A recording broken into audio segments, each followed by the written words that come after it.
주님의 은혜와 평안을 전합니다. 다 같이 신앙 고백하심으로 목요일 새벽 예배 하나님께 드리겠습니다. 나는 전능하신 아버지 하나님, 천지의 창조주를 믿습니다. 나는 그의 유일하신 아들, 우리 주 예수 그리스도를 믿습니다. 그는 성령으로 잉태되어 동정녀 마리아에게서 나시고 본디오 빌라도에게 고난을 받아 십자가에 못 박혀 죽으시고 장사된 지 사흘 만에 죽은 자 가운데서 다시 살아나셨으며 하늘에 오르시어 전능하신 아버지 하나님 우편에 앉아 계시다가 거기로부터 살아있는 자와 죽은 자를 심판하러 오십니다. 나는 성령을 믿으며 거룩한 공교회와 성도의 교제와 죄를 용서받는 것과 몸의 부활과 영생을 믿습니다. 아멘. 주님 은혜를 감사합니다. 우리의 구주가 되어주시고 우리의 영원한 생명이 되어주신 하나님, 그 은혜로 말미암아 우리가 오늘도 삽니다. 죄와 사망의 권세에 눌려있던 우리들을 불쌍히 여기시고 건져내신 하나님, 오늘도 우리가 그 십자가의 은혜를 찬양하기 원합니다. 주님의 그 놀라우심을 기뻐하며 예배하는 삶 살아가기 원합니다. 오늘 하루도 우리를 붙들어 주시고 하나님의 귀한 복음의 메시지 우리에게 주셔서 오늘도 그 말씀으로 기쁨으로 감사로 살아갈 수 있는 우리들 될 수 있도록 주님 은혜 베풀어 주시옵소서. 하나님, 오늘도 여러 가지의 기도 제목 가지고 주님 앞에 나온 주님의 백성들이 있습니다. 이들이 기도할 때에 주님 귀를 열어 우리의 음성을 들어주시고 그 기도에 세밀하게 응답해 주심으로 하나님의 사랑을 깊이 경험할 수 있는 귀한 하루 될 수 있도록 주님 축복 내려 주시옵소서. 혹시 병든 자들이 있습니까? 여러 가지 어려움 당한 자들이 있습니까? 불쌍히 여겨주시고 그 일들이 주님의 은혜 아래서 잘 해결되어질 수 있도록 주님 은혜 베풀어 주시옵소서. 오늘도 예배 가운데 은혜 주실 주님을 기대합니다. 예수님 이름으로 기도합니다. 아멘. 오늘 우리에게 주신 하나님의 말씀 함께 나누겠습니다. 오늘 우리에게 주신 하나님 말씀은 열왕기하 6장 1절에서 7절까지 말씀입니다. 제가 읽겠습니다. 예언자 수련생들이 엘리사에게 말하였다. 보십시오. 우리들이 예언자님을 모시고 살고 있는 이곳이 우리에게는 너무 좁습니다. 우리가 요단으로 가서 거기에서 들볶감을 각각 하나씩 가져다가 우리가 살 곳을 하나 마련하는 것이 좋겠습니다. 이 말을 듣고 엘리사는 그렇게 하는 것이 좋겠다고 대답하였다. 한 사람이 엘리사도 함께 가는 것이 좋겠다고 하니 엘리사도 같이 가겠다고 나서서 그들과 함께 갔다. 그들이 요단에 이르러 나무를 자르기 시작하였다. 그때 한 사람이 들볶감을 찍다가 도끼를 물에 빠뜨렸다.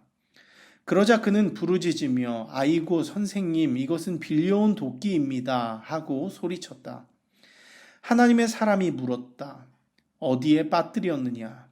그가 그곳을 알려주니 엘리사가 나뭇가지를 하나 꺾어서 그곳에 던졌다. 그랬더니 도끼가 떠올랐다. 엘리사가 그것을 집어라 하고 말하니 그가 손을 내밀어 그 도끼를 건져내었다. 아멘. 이 시간 우리에게 주신 하나님의 말씀을 다시 읽고 묵상하면서 잠잠히 주님 앞에 나아가는 시간을 잠시 갖도록 하겠습니다.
할렐루야. 예배 가운데 나오신 여러분 모두를 환영하고 축복합니다. 오늘 여러분들과 함께 나눌 말씀은요, 열왕기하 6장 1절에서 7절까지의 말씀입니다.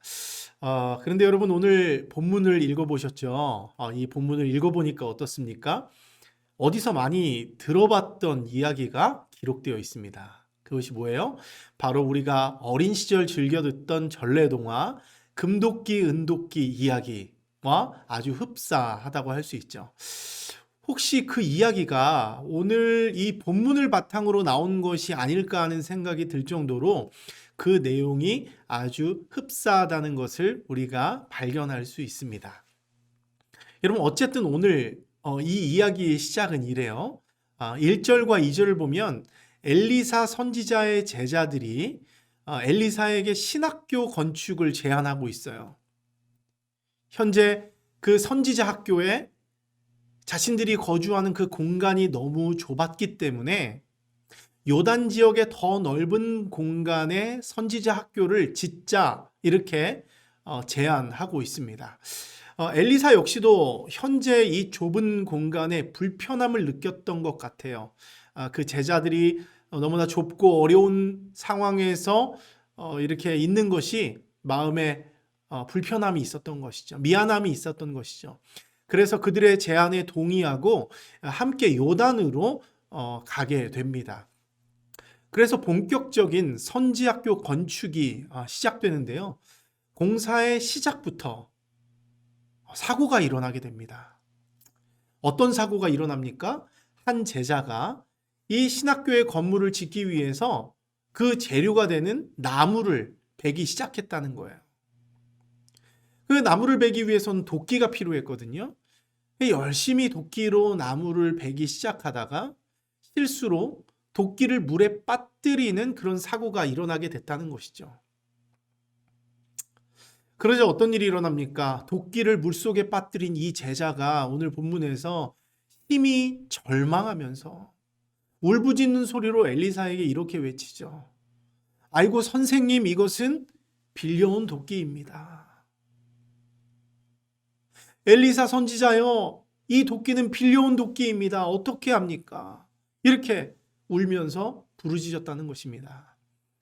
여러분 이게 무슨 상황입니까? 그깟 도끼 하나가 뭐라고 이렇게 절망하면서 울면서 슬퍼하고 있는 것이죠.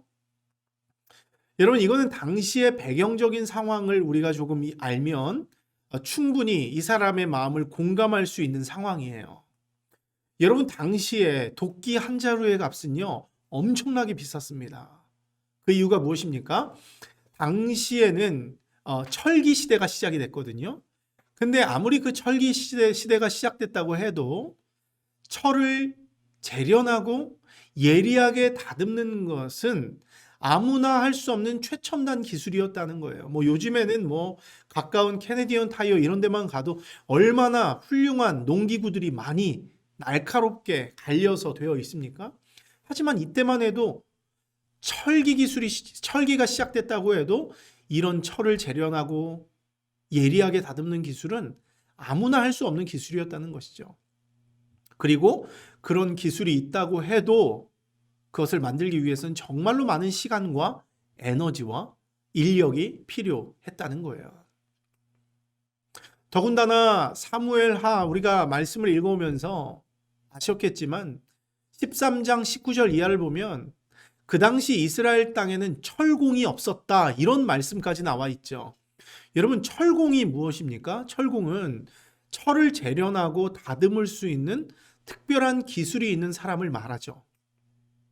근데 이스라엘 땅에 철공이 없으니 어떻겠어요? 삽이나 도끼나 괭이를 벼리려면, 이 표현은 성경 그대로 말씀드린 표현이에요. 삽이나 도끼나 괭이를 벼리려면 그 기술과 철공이 있는 블레셋까지 가야 했다. 이렇게 성경이 우리에게 말씀해 주고 있습니다. 여러분 상황이 이러니까 그 당시 도끼의 가격이 얼마나 비쌌겠습니까? 가난한 사람들은 구입할 엄두도 내지 못할 만큼 비싼 물품이었습니다. 더군다나 오늘 이 본문에 의하면 이 사람이 이 물속에 빠뜨린 도끼는 어떤 도끼예요? 자기 도끼입니까? 아니죠. 다른 사람에게 빌려온 도끼라고 말하고 있어요. 특별히 여기서 빌려왔다는 말을 원어로 살펴보니까 애걸하여 빌리다 혹은 구걸하다 이런 의미가 있다는 것이죠. 그러니까 도끼 주인은 이게 너무 귀하고 비싼 거기 때문에 빌려주기 싫었던 거예요. 빌려주기를 꺼려했습니다. 그런 주인을 상대로 이 사람은 그 선지학교를 만들겠다라는 그런 마음으로 사정사정해서 나는 가진 것이 없지만 잘 쓰고 돌려주겠다라는 마음으로 겨우 빌려온 도끼라는 말이에요. 근데 그런 귀한 도끼를 물에 빠뜨려 버렸으니 엘리사의 제자는 그렇게 울면서 소리치며 절망할 수밖에 없었던 것이죠. 여러분, 이제 이 사람은요, 갚을 수 없는 큰 빚을 지게 된 거예요. 한 번의 실수로 순식간에 빚더미에 앉게 된 것입니다. 그리고 그 빚을 갚지 못할 경우에는 도끼를 빌려준 사람 아래에서 종살이를 해야 할 상황에 놓이게 된 것이죠. 인생 최대의 위기가 이 엘리사의 제자에게 닥쳐온 것입니다. 여러분, 이 이야기를 들어보니까 어떻습니까? 우리들 역시도 여러분, 인생을 살다 보면 이런 인생의 위기가 찾아올 때가 있죠. 여러분, 인생에 위기 없는 사람이 있습니까? 언제일지는 모르지만 때때마다 잊을만 하면, 아니 어떤 사람은 틈만 나면 이런 인생의 위기가 찾아오기도 합니다. 물에 빠진 도끼를 찾아야 하고 갚을 수 없는 빚을 갚아야 하는 것처럼 내 힘으로는 아무것도 할 수 없는 상황에 몰릴 때가 우리에게도 분명히 있다는 것이죠. 여러분, 이때의 고통은요, 분명히 겪어본 자만이 알 수 있는 감정이에요. 그 절망적인 상황은 누구도 이해할 수 없는 막막함이죠. 여러분은 이러한 상황 속에서 어떻게 이런 문제를 해결해 나가고 있으십니까? 사실 이런 상황 속에서 우리가 할 수 있는 방법이 뭐가 있겠습니까? 아무것도 할 수 있는 게 없으니까 그냥 앉아서 울고 있는 거 아니겠습니까? 아무것도 할 수 없는 것이죠. 다만 예수를 그리스도로 믿는, 하나님으로 믿는 우리가 할 수 있는 것은 딱 한 가지죠. 간절히 주님의 이름을 부르는 거예요.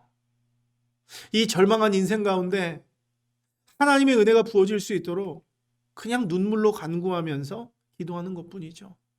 주님, 우리에게 은혜 베풀어 주시옵소서. 이 불쌍한 이에게 은혜 베풀어 주시옵소서. 이 정말 절망적인 상황을 주님께서 보아주시고 이 절망적인 구덩이 같은 상황 속에서 우리를 끌어올려 주십시오. 이렇게 간구하는 것뿐이에요. 참으로 감사한 것은 무엇입니까? 우리의 이러한 간구의 행위가 의미 없는 행동이 아니라는 사실이에요. 언제나 그렇듯 하나님은 어떤 분이세요? 간절한 마음으로 구하는 자의 기도를 들으시는 하나님이죠. 그리고 그 간절한 부르짖음을 외면하지 않으시고 응답하시는 하나님이에요. 오늘 본문에서도 마찬가지입니다. 물에 도끼를 빠뜨리고 절망하여 울고 있는 사람에게 하나님은 어떻게 응답하시죠? 하나님의 사람 엘리야의 마음을 감동하시는 거예요. 하나님의 선지자, 하나님의 사람 엘리야를 통해서 주님의 기적을 일으켜 주십니다. 어떻게요? 엘리사가 나뭇가지를 베어서 물에 던지니까 무거운 쇠도끼가 물 위에 떠오르게 되었다는 것이죠. 여러분, 이건 사실 상식적으로 불가능한 이야기죠. 어떻게 쇠도끼가, 쇠뭉치가 물 위로 떠오를 수가 있겠습니까? 말도 안 되는 것이죠. 인간의 이성으로는 정말 믿기 힘든 이야기라는 거예요. 하지만 확실한 것은 무엇입니까? 하나님께서 이 절망한 사람을 불쌍히 여기셨고 그게 어떻게 떠올랐는지 우린 정확히 알 수 없지만 하나님의 사람 엘리사를 통해서 하나님이 그 놀라운 일을 행하셨다는 거예요. 그리고 결국에는 이 사람이 도저히 갚을 수 없는 그 부채를 해결하지 않아도 되는, 아니 오히려 그것을 해결해 주신 상황이 되었다는 것입니다. 그 은혜가 아니었으면 종이 되어야 했고 그 부채를 해결해야만 했다는 것이죠. 어떤 방법을 통해서든지. 근데 하나님이 그 은혜를 그 사람에게 베풀어 준 거예요. 여러분 때문에 그 절망한 사람은요, 이 엘리사를 통해서 하나님의 구원을 깊이 체험해요. 또 하나님이 나 같은 한 인생의 사소한 일에도 얼마나 관심이 많으시고 사랑이 많은 분인지 깨닫게 됩니다. 그렇잖아요. 높으신 하나님이 나 같은 사람을 보시기나 할까? 관심이 있기나 할까? 오늘 본문은 하나님은 그 한 인생의 사소한 일에도 관심이 있다라는 것을 우리에게 말씀해 주고 있는 것이죠. 여러분, 저는 오늘 이 본문 말씀을 묵상하면서 아주 자연스럽게 나의 시선이 우리를 구원하신 예수님을 향해 가게 되더라고요. 여러분, 엄밀히 따지면 우리 역시도 갚을 수 없는 빚을 진 사람들 아니겠습니까? 지금 우리에게 쌓여있는 죄의 부채, 이 문제를 해결할 수 없어서 죄의 종이 될 수밖에 없었던 불쌍한 사람들이에요. 근데 예수님이 어떻게 하셨습니까? 죄의 종이 돼서 절망에 있는 우리를 어떻게 하셨다고요? 불쌍히 여기셨다고요. 그리고는 우리를 구원하기 위해서 하나님이 엘리사를 통해서 그 은혜를 베푸셨던 것처럼 우리에게 예수님을 보내주셨다는 거예요. 우리를 위해 이 땅에 오셨다는 거예요.